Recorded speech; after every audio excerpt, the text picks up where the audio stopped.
I'll put this into my scrapbook so I can take a closer look at it later.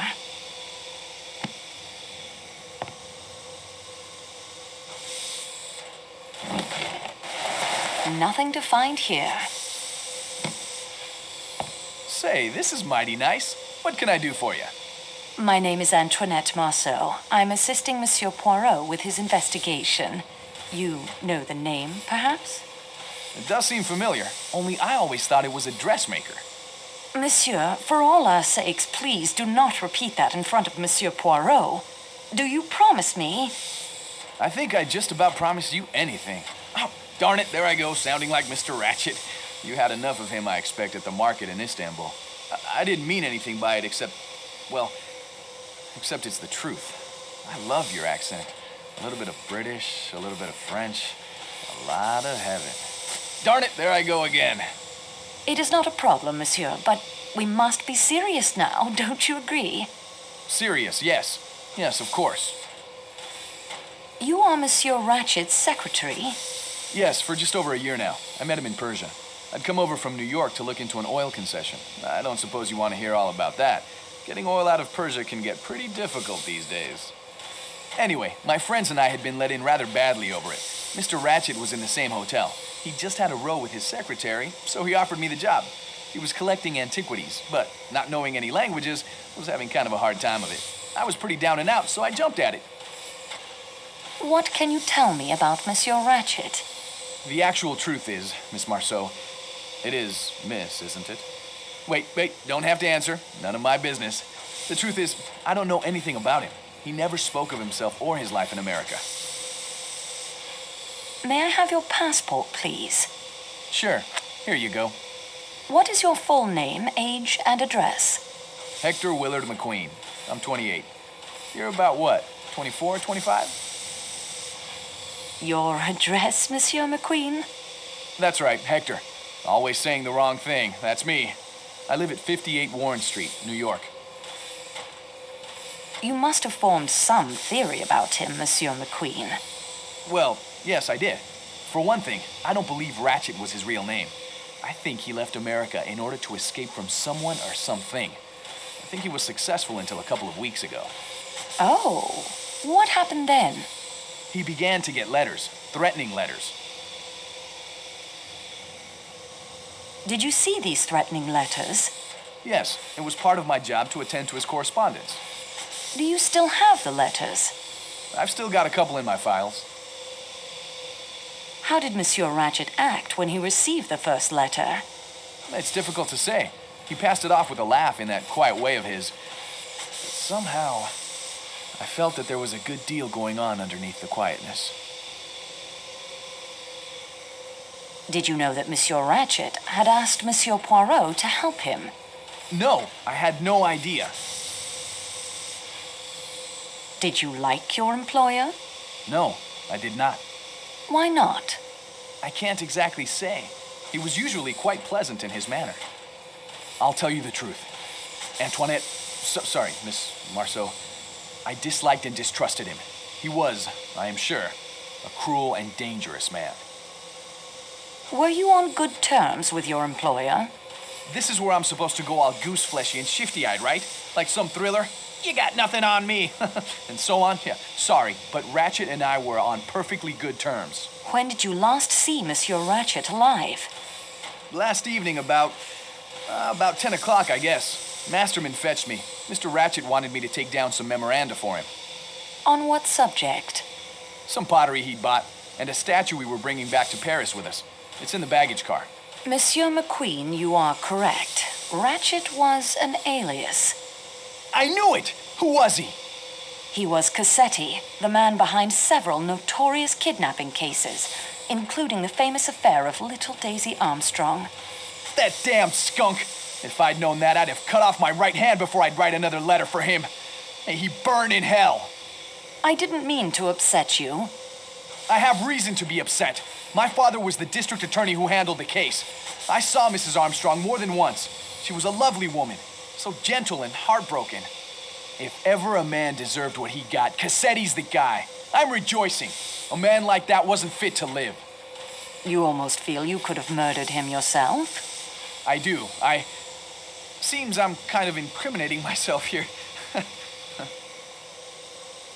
Can you describe your movements last night? Let's see. I fell into conversation with that Englishman, Colonel Arbuthnot. Then I went to take down some memoranda for letters Mr. Ratchett wanted written, like I told you. When I came out, the colonel was down the hall waiting while the attendant made up his bed. He came along back to my room here, and we discussed world politics. The government of India, the Wall Street crisis. I don't, as a rule, cotton much to Britishers. They're a stiff-necked lot. But Arbuthnot is all right. Did you hear or see anyone in the corridor while you were talking? Let's see. Yes. The attendant passed along once from the direction of the restaurant car. I caught a glimpse of his uniform. Then I do remember some woman in a silk, scarlet something or other. Again, just a glimpse. She was headed the other way, towards the restaurant car. Did you see her return? No, now that you mention it, I don't think I did. But I suppose she must have. What time was it that the colonel left you? Pretty late. Getting on for 2 o'clock, I'd say. You were together when the train stopped. Yeah, shook me up a bit. But the colonel was as cool as ice water. He's been in some tough scrapes, I'd guess. A near train wreck didn't even make him blink. What happened after Colonel Arbuthnot said goodnight? I called the attendant to make up my bed and then hit the sack. What sack did you hit, and why? I went to bed. Slept till morning. Do you smoke a pipe, Monsieur McQueen? Nope. Don't smoke at all, as a matter of fact. I know they say it's healthy, but I don't believe them. During the evening, did you leave the train at all? Only when Arbuthnot and I got out at Belgrade to stretch our legs. When we saw you. But it was bitterly cold, so we hopped back on again. Which door did you use? The one closest to here. Do you remember if the door you used was bolted? Yes, I seem to remember it was. At least there was a kind of bar that fitted across the handle. Did you replace the bar when you returned to the train? You know, I don't think I did. I remember now. I left it unbolted for you.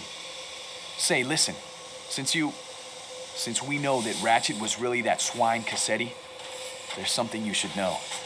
Yes? One night, late, after he'd received those threatening letters, I heard him working at my typewriter.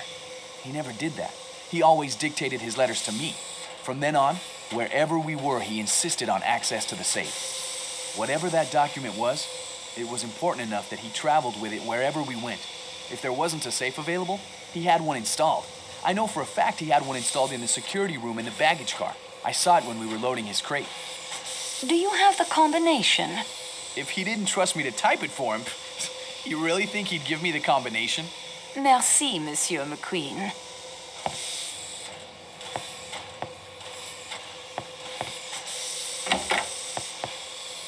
Nothing of it.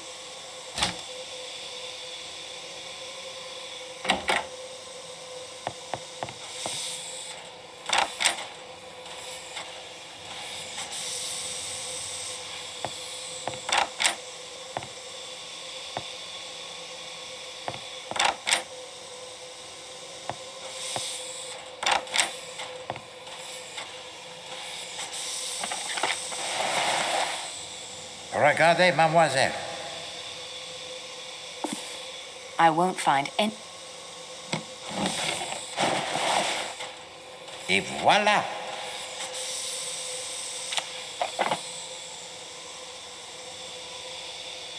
I've already.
I won't find anything, nothing else.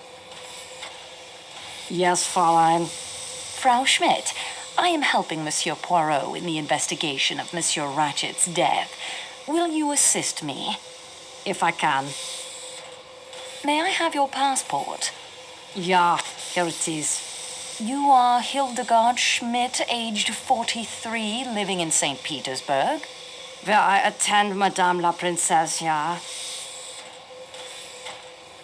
What can you tell me of your movements last night after dinner? I moved very little. I read to the Princess Bleak House by the English writer Charles Dickens. The sudden stopping of the train interrupted us. Madame la Princesse luckily was not harmed. I returned to reading. I do not read aloud very well, but Her Excellency says that it is all the better, so it sends her better to sleep. When she became sleepy, she told me to go. I returned to the compartment I share with Fräulein Debenham. What time was that? It was very late, 1:30 or more. Tell me about Mary Debenham. She is a very agreeable young lady. She was already asleep when I came in after reading to Her Excellency. What color is Mademoiselle Debenham's dressing gown? It is a pale purple. Mauve, I believe the English say. Did Mademoiselle Debenham leave the room at all last night? Not after I returned. I sleep lightly, Fräulein. You understand? Should Her Excellency require me. Have you ever been to America? No, never. I should like to go someday. Do you know who this man Ratchett really was? He was not Ratchett? His name was Cassetti. He was responsible for the death of a small child named Daisy Armstrong. My God! I have heard of that. The kidnapping. It was wicked. Wicked! We are not so wicked as that in Germany. Is this your handkerchief, Frau Schmidt? No, it is not mine. It has the letter H, you see. Ah, but it is a lady's handkerchief, that. A very expensive cambric handkerchief, embroidered by hand. It comes from Paris, I should say. Did you see anyone as you returned to your compartment? Only an attendant. He was sitting at the end of the corridor. No, Fräulein. He came out of one of the compartments in the middle. 2 or 3 doors from Madame la Princesse. Was it Mrs. Hubbard's compartment? It may have been. But I saw him come out. You weren't in the corridor. I most certainly was. He nearly ran into me, apologized, and hurried off in the direction of the salon car. A bell began ringing, but I do not think he answered it. Then the bell started ringing? Yes, Fräulein. The attendant was Michel. Our regular attendant? No, Fräulein. What? What did he look like? Small, dark. He had a little mustache. His voice, when he said pardon, was weak and high-pitched. Higher than mine. I'd never seen him before. Au revoir, mademoiselle.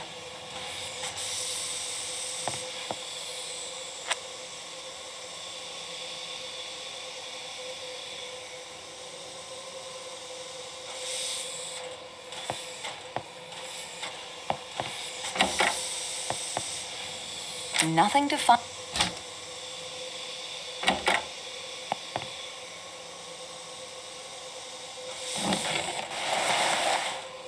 Regardez, mademoiselle.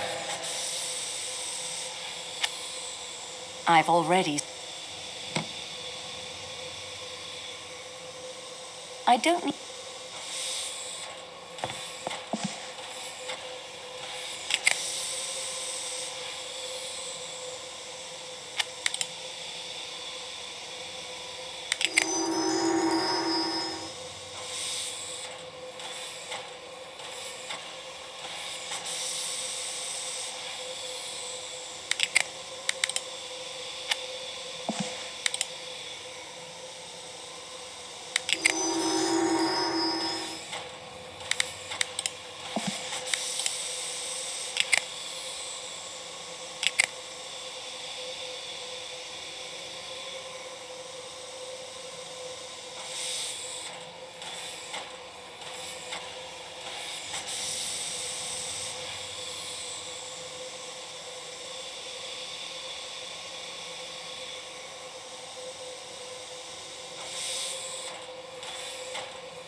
Hello, miss.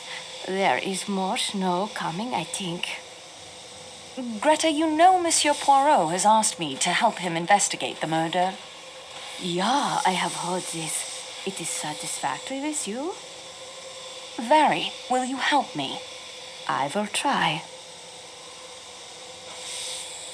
May I have your passport, please? It is here. Greta Sigrid Olsen, 49, of Stockholm. Of course, I am a missionary now, nurse at the school in Gemlik, and not much in Sweden. You gave Mrs. Hubbard a headache powder last night. Yeah, poor lady with the pain in the head. That was around 10:40, I believe. I am not sure. Did you leave this compartment again after helping Monsieur Poirot? His ankle is not so very injured, you know.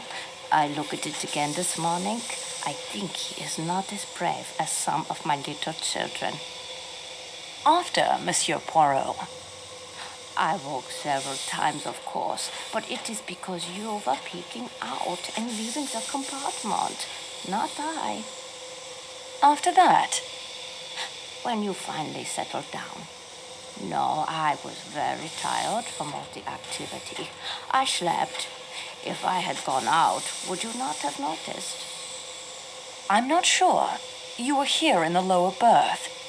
I slept until the morning. I slept soundly enough that you might have gone out again. I do not know about that, but I myself was sleeping. Your dressing gown is brown, is it not? Yeah, you have seen it for yourself. Very comfortable, of Jaeger wool. Did you see anyone in the corridor when you took Mrs. Hubbard the medicine? Not in the corridor, no. Somewhere else? I opened the door to the dead man's compartment by mistake. Mr. Ratchett. I was much ashamed. What did you and Mrs. Hubbard talk about? The pain in her head. It started at the back and sweep itself forward over her eyes and... Anything else? She asked me if the door between her compartment and Mr. Ratchett's is locked. I check it for her. And? It is locked. Did you actually see him? Yeah, in his bed he was, reading a book. Did he say anything to you? He laughed. He invited me. I do not care to repeat what he said. It inflamed my cheeks. I left at once naturally and went into Mrs. Hubbard. That means you were the last person to see Monsieur Ratchett alive. I am suspected of all the people aboard the train. I am suspected. Have you ever been in America? No. Almost I go once. I was to accompany an invalid lady, but it was cancelled. I much regret it. They are very generous, the Americans. They give much money to schools and hospitals, and they are very practical. Do you remember hearing of the Armstrong kidnapping case? No. What was that? A little girl was kidnapped and murdered. Her mother and an unborn child died in childbirth. A member of the staff committed suicide. Monsieur Ratchett was the man behind the kidnapping. That there are in the world such evil men. It tries one's faith. The poor mother. My heart aches for her. Good day to you, mademoiselle.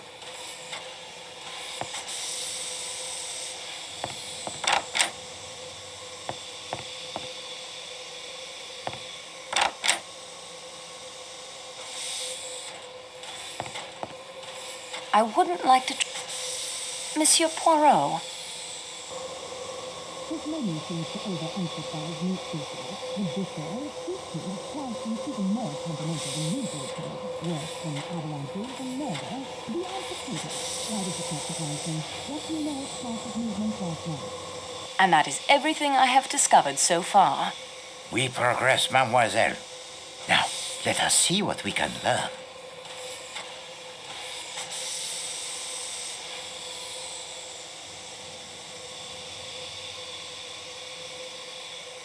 Au revoir, Monsieur Poirot.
I've already...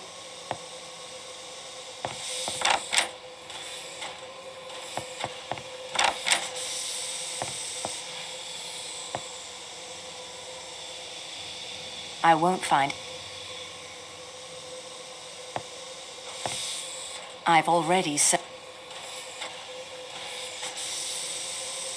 Well, it's about time. I must say, here I am with information that will solve your mystery for you, and it's hours before you show up.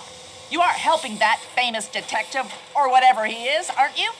Yes, madam, I have that honor. I would think you'd be more on your toes.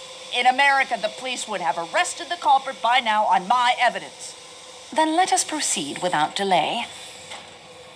May I have your passport, please? My passport? What do you want my passport for? I'm the witness, not the murderer.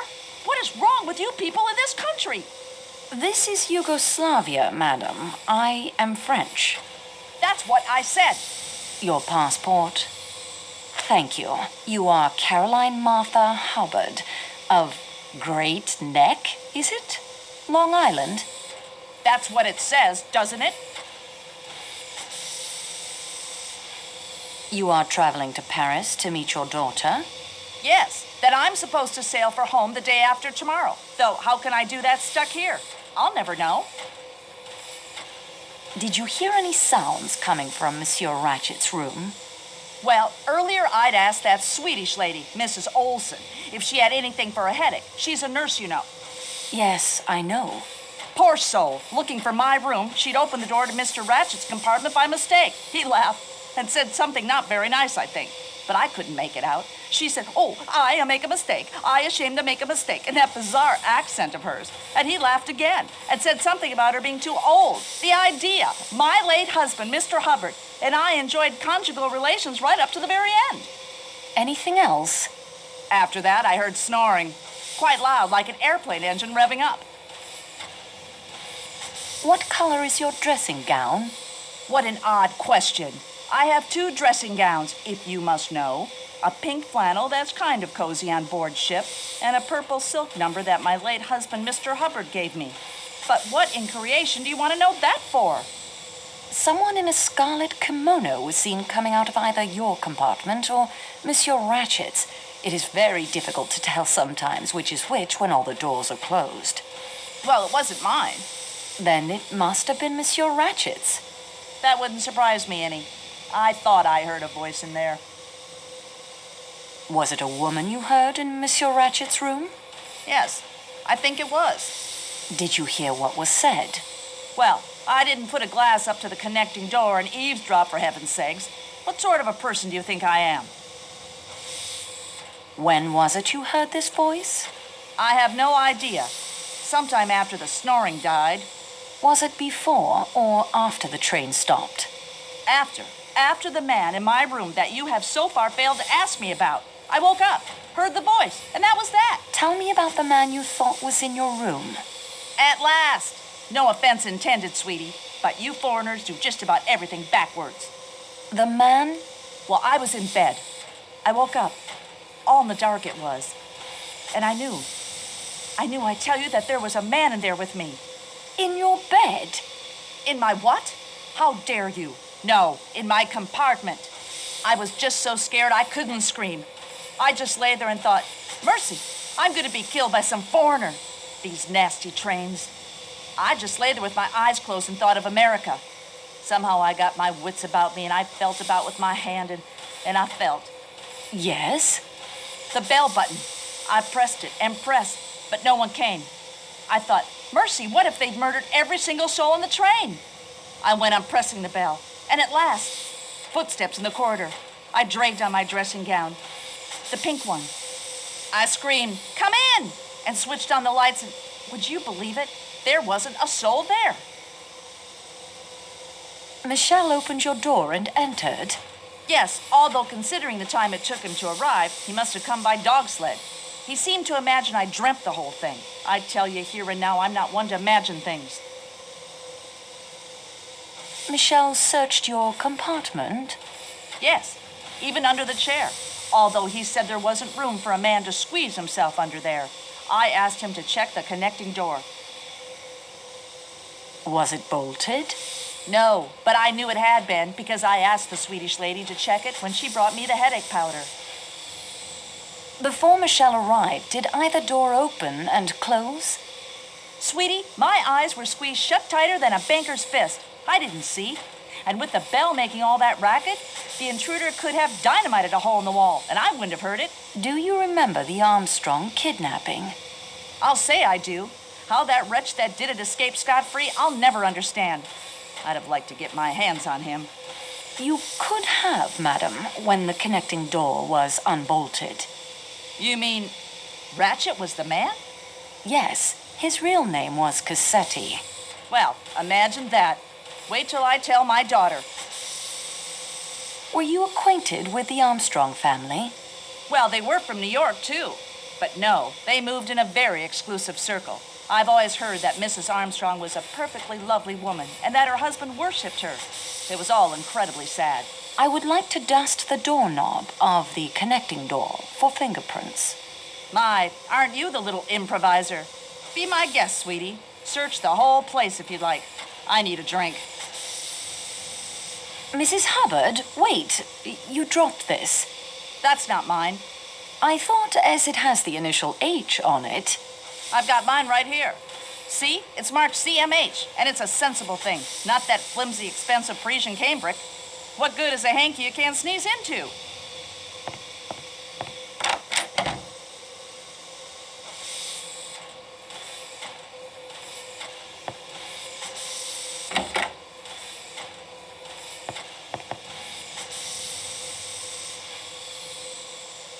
Quite interesting.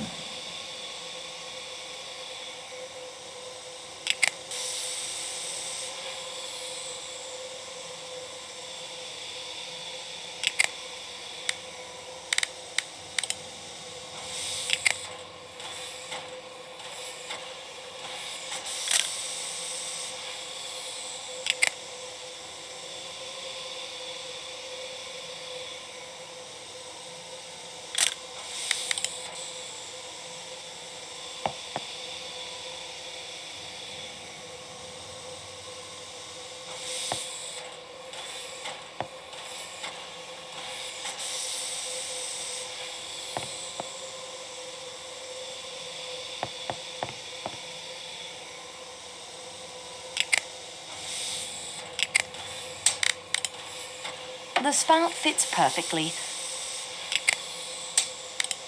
This spout...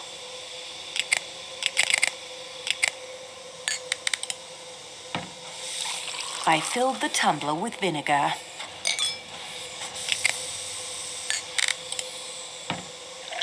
I filled the tumbler with olive oil.